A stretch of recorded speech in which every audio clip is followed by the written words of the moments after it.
Ang kwentong ito ay hango sa totoong buhay. Karanasan ito ni Antat.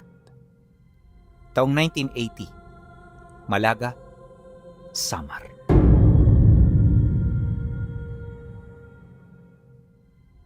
Sa isang liblib na baryo sa dulo ng Malaga, nakatira si Antat, isang manggagamot na kung saan matagal ng biyudo. Ang kanyang kasama sa bahay ay ang anak niya, si Kitot, 25 anyos.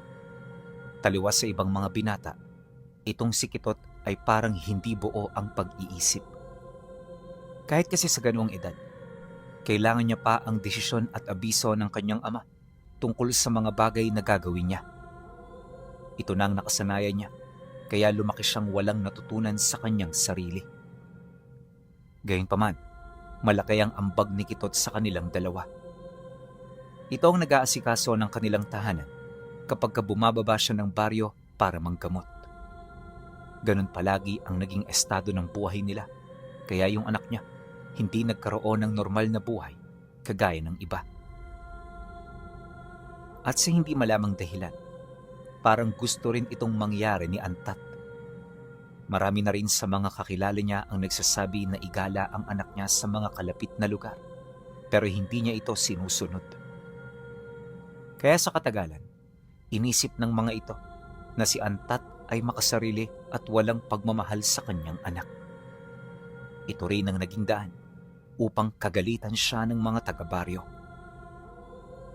Naniniwala kasi ang mga ito na tama sila at itong si Antat naman ang mali. Kaya sa paglipas ng mga araw at linggo, gumawa sila ng paraan para makuha sa kanyang puder ang bata. At kalaunan, nangyari na nga ang ikinakatakot niya. Isang hapon, habang pinapakinis niya ang mga pinutol niyang kawayan, dumating ang mga taong matagal nang may galit sa kanya dahil sa panggigipit niya sa sarili niyang anak. Kasama nito ang ilang mga tanod at ang punong barangay ng lugar nila. Pagpasok nito ng bakuran, kaagad itong lumapit at sa kanyang harapan, inilahad nito ang kanilang pakay. Isang lalaking taga-barangay ang nagsalita at ito ang nagsabi ng kanyang karapatan at ng desisyon nilang lahat. Manoy Antat, pasensya na ho kayo pero kailangan na namin kunin ang anak ninyo. Ang panggigipit nyo sa kanya ay hindi makatao. Labag ito sa batas. Kaya kung hindi nyo siya kayang alagaan, may mga pampublikong organisasyon ang mag-aalaga sa kanya. Makikita nyo pa rin naman siya at anumang oras pwede nyo siyang dalawin doon. Ngunit nang marinig ito ni Antat, walang bakas ng pagsang-ayon ang nakita ng mga ito sa kanyang muka. Sa halip, nanlisik ang kanyang mga mata, indikasyon na tutol siya sa ibig nitong mangyari. At sino naman kayo para magdesisyon ng gagawin ng anak ko? Kayo ba ang nagpalaki sa kanya? Kayo ba ang nagpalamon sa kanya? At noong mga panahon nagkasakit siya, nandito ba kayo para tumulong man lang? Hindi ako papayag sa gusto ninyong mangyari. Dahil gawa-gawa nyo lang yan. At sinasabi ko sa inyo, kapag inalis nyo rito ang batang yan, may mangyayaring hindi maganda. Aba, pinagbabantaan nyo ho ba kami, Manoy Antat? Huwag ho kayong mag-alala. Hindi ho kami nasisindak sa mga ganyan. At hindi ho namin sinasabi to para humingi ng permiso. Ito ay pagpapaalam lang. At sa ayaw at sa gusto ninyo, babawiin namin ang bata sa lahat ng paraan na pwede naming gawin. Pagsambit nito ng mga katagang yun, kagad na kumilos ang mga tanod. Dali-dali siya nitong hinawakan sa magkabilang braso habang yung iba naman mabilis na hinahanap ang kanyang anak. Nang masipat niya itong pumasok sa kanyang bahay, kagad naman siyang nagpumiglas. Ang kaso lang, sa dami ng nagtulong-tulong, hindi niya ito napangibabawan pagdating sa lakas. Kalaunan, si Manoy Antat ay bumagsak sa lupa, halos wala nang magawa. Batid niya na nakababa noon ang kanyang depensa dahil hindi niya inaasahang may mangyayari.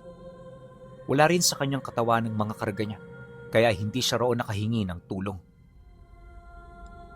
Makalipas ang ilang minutong paghahanap, nakita ng mga tanod si Kitot na nakakulong sa ilalim ng papag. Nagpapahinga na yun doon, kasama ang ilang mga manok at mga aso nilang nagbabantay kapag kagabi. Sa ilalim din ng papag, nakita ng mga tanod ang mga manok na inuuod. Wakwak ang tiyan ng mga ito at parang ilang araw na yun doong naroon. Dahil dito, dali-dali nilang kinaladkad papalabas ang bata, tinalian ng lubid, tsaka isinakay sa kangga kahit mamatay-matay na ito sa kakaiyak. Pagsilay niya sa kalagayan nito, napilitan na lamang siyang yumuko habang pahikbing umiiyak. Napakabigat noon ang kanyang loob dahil alam niya na ang pangyayaring yon ay may kasunod na kamalasan. Maya-maya pa, nang tapos na ang misyon ng mga taga-baryo, may iniwan itong sulat. Kung gusto mong magreklamo, pwede naman. Pero payo ko sa iyo, wag na. Dahil kung magrereklamo ka, ikaw lang naman ang magpapahamak. Para rin to sa kabutihan ng anak mo. Kaya unawain mo na lang ang desisyon namin ito. Nang marinig ni Manoy Antat ang sinabi ng lalaki, galit na galit naman siya roong tumitig habang sumasagot dito ng, Wala kang ideya kung anong ginagawa ninyo. Wala kang nalalaman kung anong ibig nitong sabihin sa parte ko. Demonyo ka. Darating din ang araw mo. Ngunit sa halip na pansinin pa siya, kampante lang itong tumalikod. Yun bang parang hindi na nito gustong dinggin ng mga babala niyang itinuturing nitong walang kwenta. Hindi nagtagal, umalis na nga ang grupo at naiwan siya sa bakuran nila na nakahiga at hindi halos malaman ang gagawin. Gulong-gulo noon ang kanyang isipan, pero ang mas namumutawi sa kanya ay yung panlulumo dahil sa pagkawala ng anak niya. Hindi niya ito matanggap at para sa kanya, yun na ang karma niya sa lahat ng ginawa niyang hindi maganda. Dumaan ang mga araw, sinubukan niyang hanapin si Kitot. Wala mang ideya kung saan ito nakarating, hindi niya ito sinukuan. Aminado rin siya na hindi niya ito ginagawa dahil mahalaga ito para sa kanya, bagkus ay dahil sa rason na siya lamang ang nakakaalam. At ang rason na yon, ang isa sa kanyang mga kinakatakutan. Dahil sa kabiguan na mahanap ang kanyang anak, pinuntahan niya ang punong barangay na nagbigay ng kautusan. Doon, nagkaroon sila ng argumento sa pagbabakasakaling mapagbago pa niya ang desisyon nito. Ang kaso lang sa kanilang pag-uusap, hindi ito nagpakita ng kahit na anong awa sa kanya. Marami na rin kasi yung nalaman, lalo na sa ginagawa niya sa anak niya. Alam mo, Manoy Antat, minsan kailangan nating magparaya para sa ating katahimikan. Hindi kami nagiging malupit sa iyo. Nagbubukas lang kami ng pinto para sa mas magandang hinaharap ng anak mo. Sana naman maunawaan mo ito. Kailanman, Kapitan, hindi ko mauunawaan ang bagay na yan. Para sa akin, hindi pagbubukas ang ginawa ninyo, kundi pagpapahamak sa mga tao. May ideya ba talaga kayo kung ano ang anak ko? Baka kapag nalaman niyo ang totoo, magulat kayong lahat. Pagkarinig naman ito ng mga sagot niyang animoy, padabog at nananakot, bigla itong nagalit sa kanya. Kagad nitong pinalo ang mesa sa pagitan nilang dalawa, kasabay ng dali-dali nitong pagtayo habang tinuturo siya. Ako, Antat, wag mo akong sinusubukan. Wala akong pakialam sa paniniwala mo. At wala akong pakialam sa'yo. Umalis ka na nga, habang hindi pa nandidilim ang paningin ko. Kasabay ng pag-uwi ka nito, ay ang dali-daling pagdarag sa kanya papalabas ng dalawa nitong tauhan. Si Manoy Antat naman, wala na ring nagawa kundi hayaan na lamang ang mga ito. Paglabas niya ng bahay, kagad siyang umuwi at pagtungtong ng gabi, dito niya sinimula ng paghahanap. Para masiguro na hindi siya makikilala, nagtakip siya ng muka bago umalis sa bahay niya. Wala siyang ibang pakay noon, kundi ang bahay ng mga taong bumisita sa kanya at kumuha sa anak niya. Habang malalim ang gabi, isa-isa niya na itong pinasok. At sa tulong ng kanyang mutya, di siya nahihirapan na isakatuparan ang kanyang binabalak. Nagtagal ng 3 oras ang paghahanap, pero sa kasamaang palad, wala siyang nadiskubre. At sa galit niya dulot ng pagkabigo, di siya nagdalawang isip na dukutin din ang taong nakaalitan niya noon. Sa lahat kasi ng bumisita sa bahay niya, yon ang taong kinagalitan talaga niya. Naniniwala rin siya na may nalalaman ito kung saan dinala ang anak niya.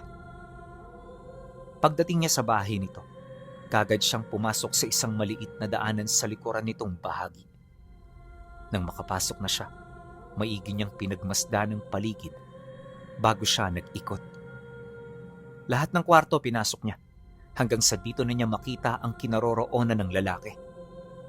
Payapa itong natutulog sa tabi ng asawa nito, walang ideya sa mga susunod na mangyayari. Paglapit niya rito, binulungan niya ito ng tigalpo sa tenga. Sapat na ang tigalpong yon para mapatigil niya ang kilos nito at kakayahan nitong gumawa ng ingay.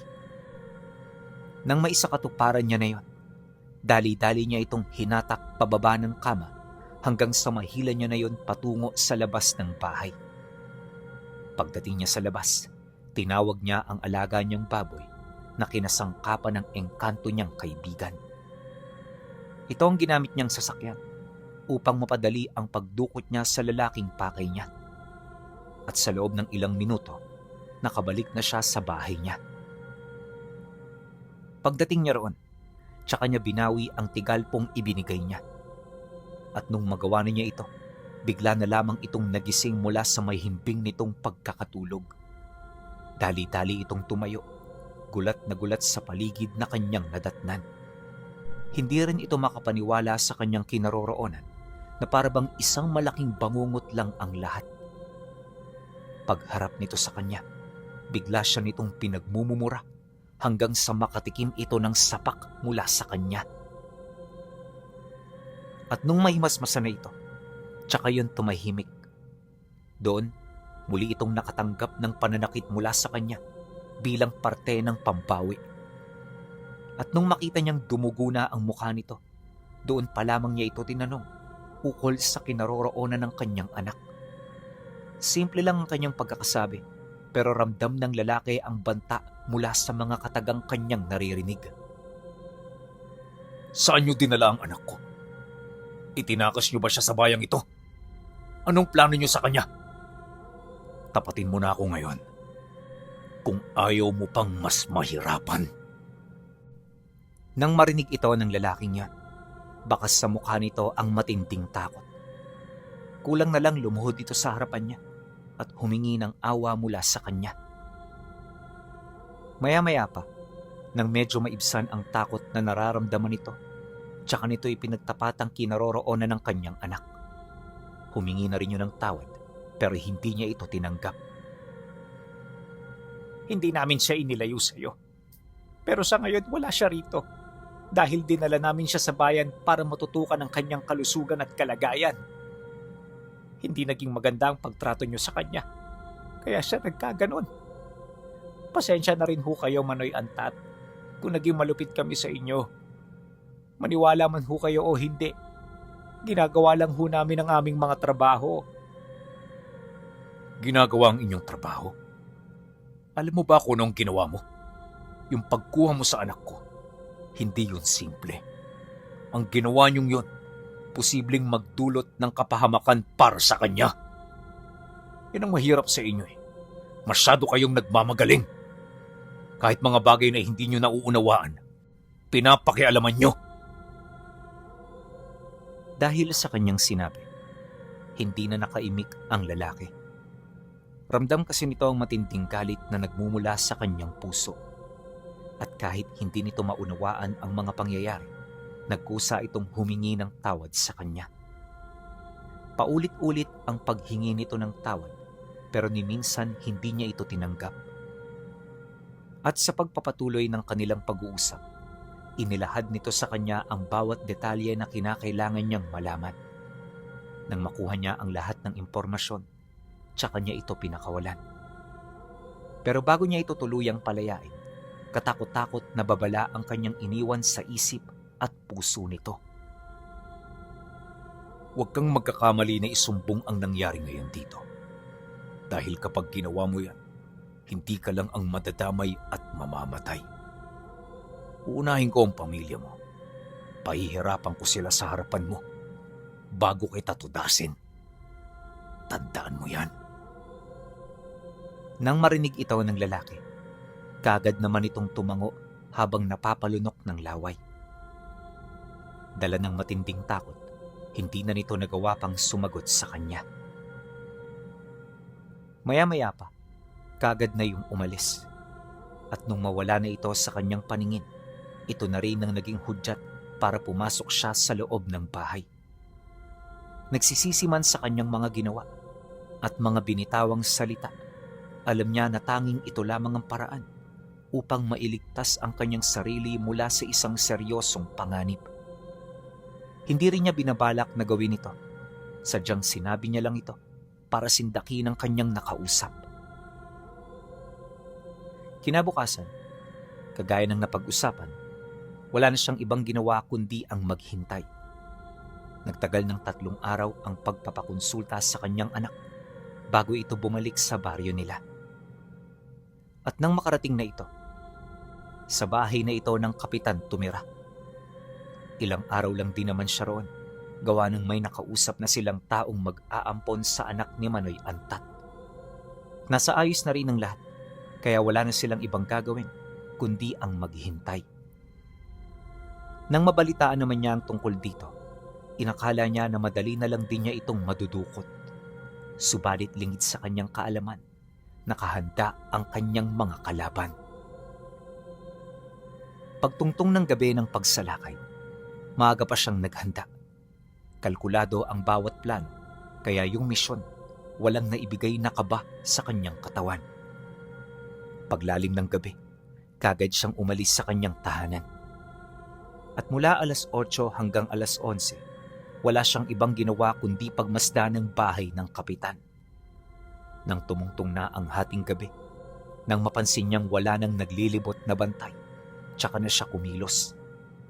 Mabilis ang kanyang naging pag-usad, kaya sa loob ng ilang minuto, nakapasok na siya sa bakuran ng bahay nito. Ang kaso lang, habang naghahanap ng butas na pwede niyang pasukan, bigla niyang narinig ang paglabas ng ilang mga bantay. Mabilis siyang umikot, kaya ang ginawa niya, kaagad niya itong sinabayan para hindi siya nito makita.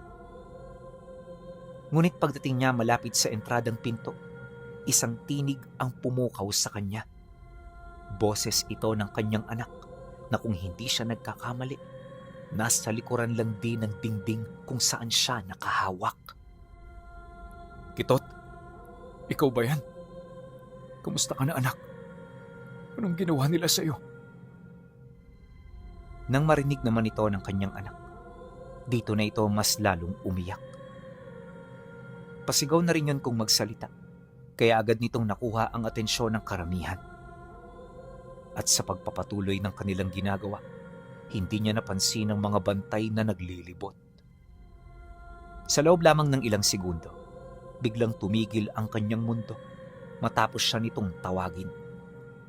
Pagbaling niya roon ng tingin, nakita niya ang mga armas nitong nakatutok na rin sa kanya. Huwag kang gagalaw! Itaas mo ang kamay mo! Dahil sa sinabi nito, hindi siya nag-atubiling tumakbo. Ngunit bago pa man siya makalayo, tinamaan siya ng bala sa kaliwa niyang binti at tagiliran. Malakas na uri ng baril ang gamit ng mga ito, kaya yung balang tumama, kaagad na tumagos sa kanyang laman. Pero kahit duguan at nanghihina, hindi siya tumigil sa paglayo. Paglabas niya ng bakuran, nakita niya ang kanyang kaibigan na kanina pang nakaabang. Dali-dali siya roong sumakay hanggang sa siya ay makatakas na. Pagbalik niya ng bahay, halos napakaputla na niya at wala na siya gaanong lakas. Marami ng dugo na wala sa kanya, kaya inakala noon ni Antat na yun na ang katapusan niya. Ngunit nang mapansin ng engkanto ang kanyang kalagayan, dali-dali itong gumawa ng paraan para maisalba ang kanyang buhay. Kinabukasan nun, ang tanging nakita na lamang niya sa kanyang katawan ay ang sariwang pilat mula sa butas kung saan dumaan ang mga bala ng baril. Wala na rin siyang nararamdaman sa katawan niya, maliban sa pananakit ng kanyang mga laman. Maya-maya pa, kahit hindi alam ang mga nangyari, kagad siyang kumilos. Inuna niyang magluto ng makakain dahil pagising pa lang niya, kumakalam na ang kanyang sikmura. Pagkatapos nito, tsaka naman dumating ang mga tauhan ng barangay. Kagad itong pumasok sa loob ng bahay niya nang walang pasabi hanggang sa makita na niya ang mga ito. Nasa 6 na lalaki ang pumunta. Bawat isa ay kargado ng mga armas. Wala rin itong balak na makipag-usap dahil ayon sa mga ito, hindi yun ang utos sa kanila. Mariing din itong inilahad na kailangan niyang sumama para mabigyan ng linaw ang nangyaring insidente noong nakaraang gabi. Ngunit sa halip na sumunod, nagmatigas siya. Walang sabi-sabi, kagad niyang kinuha ang palakol na nasa gilid ng kusina habang walang patid na pinagmumumura ang mga ito. Binantaan din niya yung makikipagpatayan siya kung hindi siya nito irerespeto sa kanyang sariling pamamahay. Abay, hindi na namin problema yan, Manoy Antat. Sumama na lang ho kayo para hindi kayo mahirapan. Dahil sa naging sagot ng isa sa mga taong dumating, kung kaya't hindi na rin siya nagdalawang isip. Paghawak niya ng mahigpit sa palakol, kagad niya itong binato sa kanyang kaharap. Mabilis naman itong tumarak sa dibdib, sanhi ng agaran nitong pagkamatay. At dahil sa pangyayaring yan, kung kaya't nagkagulo sa loob ng kanyang bahay. Ilang segundo lang ang lumipas, walang patidang pag-alingaw-ngaw doon ng mga armas. Ngunit kahit mawasak na ang bahay niya, nakapagtatakang hindi siya nabigyan ng pinsala ng mga ito. Sa mga oras na yun kasi, nakagawa na rin siya ng pangontra para kontrahin ang mga pangontra nito laban sa kanyang mga karga. Labis naman yung ikinagulat ng mga taong bumisita, kaya kalaunan napilitan na itong umatras. Pagtakbo ng mga ito papalayo, hindi na nito nilingon ang dalawa nilang kasama na naiwan. Pagbalik ng katahimikan sa paligid, naiwan siyang tulala habang pinagmamasdan ng bahay niyang halos mabuwal na ang mga poste sa lupa. May mga nasunog na ring gamit mula sa loob, kaya bago pa man kumalat ang apoy, isinalba na niya ang mga bagay na pwede pa niyang mapakinabangan. Napagtanto rin niya na hindi naligtas sa kanilang baryo, kaya naman nagpasya siyang pumasok sa gubat. Doon itinayo niya ang panibago niyang tirahan. Habang nagpapalamig dahil sa mga nangyari, maigi niyang pinag-isipan ang bawat hakbang para mailigtas ang kanyang anak. Mabilis na noong tumatakbo ang mga araw, kaya kumbinsido siya na malapit na itong makaramdam ng hindi masukat na pagkagutom. Sa lahat ng bagay na posibleng mangyari, yun talaga ang kinakatakutan niya. Kapag kasi nagugutom itong si Kitot, hindi ito nakakakilala. Mas lumalakas din ang tawag ng karne sa puso niya, kaya sino mang tao ang una niyang makita, magsisilbi niya itong pagkain. Ang problema, ginawa na ni Manoy Antat ang lahat, pero bigo niya pa rin itong maisalba hanggang sa makuha na ito ng pamilyang kumupkup dito. Kagad itong umalis ng bayan, ngunit hindi rin yun nagtagal. Dahil pagkaraan lang ng 2 linggo, bumalik si Kitot sa baryo. Ikinagulat ito ng kanilang kapitan, kaya kaagad naman itong pinadalhan ng mensahe ang pamilyang kumupkup sa kanya. Ngunit dahil matagal pa bago nito makuha ang sagot, nagdesisyon itong kupkupin na muna yon pansamantala. Nasaksihan ito ni Manoy Antat at sa puntong yon, alam na niyang hindi na yon ang anak niya. Kumbinsido rin siya na pinaslang nito ang pamilyang kumupkup dito, dulot ng labis-labis na pagkagutom. Nang marinig naman ni Kintot ang sinabi ng kapitan, maamoy turoong sumama. Ngunit sa kabila ng pagkaamo ng mukha nito, nagtatago ang isang demonyo na hindi pa nila nakikita. At walang kaide-ideya ang kapitan sa karumal-dumal na mangyayari pagsapit ng gabi. Nang makapasok na ang mga ito sa loob ng kanilang bahay, napabuntong hininga na lamang si Manoy Antat habang nagmamasid sa malayo. Inaasahan niyang may mamamatay noong gabi, kaya hindi na siya umalis ng baryo. Wala mang matutuluyan, nanatili siya sa lugar na alam niyang ligtas. Doon, maigi niyang pinagmasdan ng mga pangyayaring magaganap. Pagtungtong ng 7:00, normal pa naman ang paligid. Wala siyang ibang napapansin maliban sa mga gwardyang nagbabantay sa labas ng bahay. Ngunit pagtungtong ng hating gabi, may narinig siyang sigaw mula sa loob. Kagad itong sinabayan ng iyak ng babae hanggang sa may mga yapak na siyang naririnig na walang sawang tumatakbo. Yun bang parang naghahanap ito ng daan papalabas? Pero sa kasamaang palad, walang kahit isa sa kanila ang nakalabas. Nagtagal ng ilang minuto ang ganoong tunog pinuno hanggang sa manumbalik ang katahimikan sa paligid. Magmula nang tumahimik ang bahay, hindi na rin niya nakitang lumabas ang mga gwardyang nagbabantay. Kalaunan nakita niya ang anak niya na tumayo sa bubungan nito. At doon, ibinuka nito ang malapad niyang pakpak mula sa malaking hiwa niya sa likod. Mabilis itong lumipad hanggang sa maglaho na ito sa kanyang paningin. Nang masipat naman ito ni Manoy Antat, kaagad siyang kumilos. Wala mang ideya kung saan pupunta ang anak niya. Malakas ang kanyang kutob na babalik ito sa bahay nila. Pagdating niya sa lugar, nakita niya si Kitot na nakatayo habang tulalang nakatingin sa bahay nilang sirana. Anyong tao na rin ito, kaya sa isip-isip niya, naibsa na ang matinding pagkagutom na nararamdaman nito. Kinakabahan man, naglakas loob siyang tumayo mula sa kanyang pinagtataguan. Marahan na rin siyang naglakad papalapit habang mahinahon itong kinakausap. Anak, matagal na akong umalis dyan. Pasensya ka na kung hindi ako nakapagpaalam sa'yo. Nang marinig ni Kitot ang kanyang tinig, kagad itong humara habang nanlulumo ang mga mata nitong parang ningas ng baga. Maya-maya pa bigla itong tumakbo papalapit at sa puntong yon, hindi na nito napigilan ang bigat ng kanyang dinadala. Pagyakap nito sa kanya, napahagulgol na lamang ito sa pag-iyak. Paulit-ulit na rin itong binabanggit ang kanyang pangalan na para bang yun na lang ang kaya niyang banggitin. Bilang ama, nanlumo naman siya sa mga nakita niya. Alam niya na hindi ito kagustuhan ng kanyang anak, pero wala siyang magagawa. Kaya naman sa halip na sisihin ito, malugod niya ulit itong tinanggap. Alam kong wala kang kasalanan, kaya huwag ka nang umiyak. Hindi tayo ang nagkamali, anak, kundi ang mga taong nagtutunong-tunungan. Tahan na, uuwi na tayo.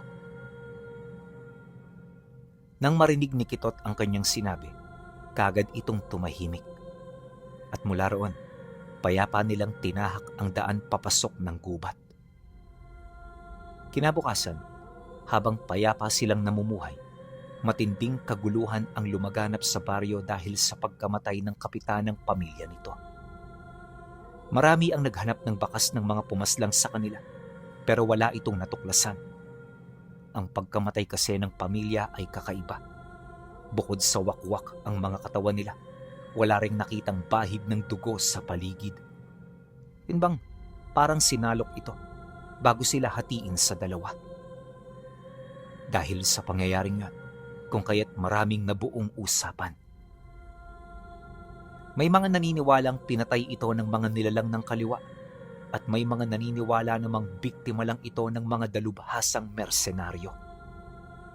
Gayunpaman, ang mga kamag-anak ng kapitan ay nagpatuloy sa pananaliksik at pag-aaral. Lahat ng motibo at lahat ng taong nakaalitan nito ay pinaghinalaan nila sa paniniwalang ito ang magdudugtong sa kasagutan na kanilang hinahanap. At dahil sa pangyayaring yon, kung kaya't sila ay dinala ng tadhana sa lugar kung saan naninirahan ang mag-ama. Ilang araw din sila nitong pinagmanmanan bago sila nito kinumpronta.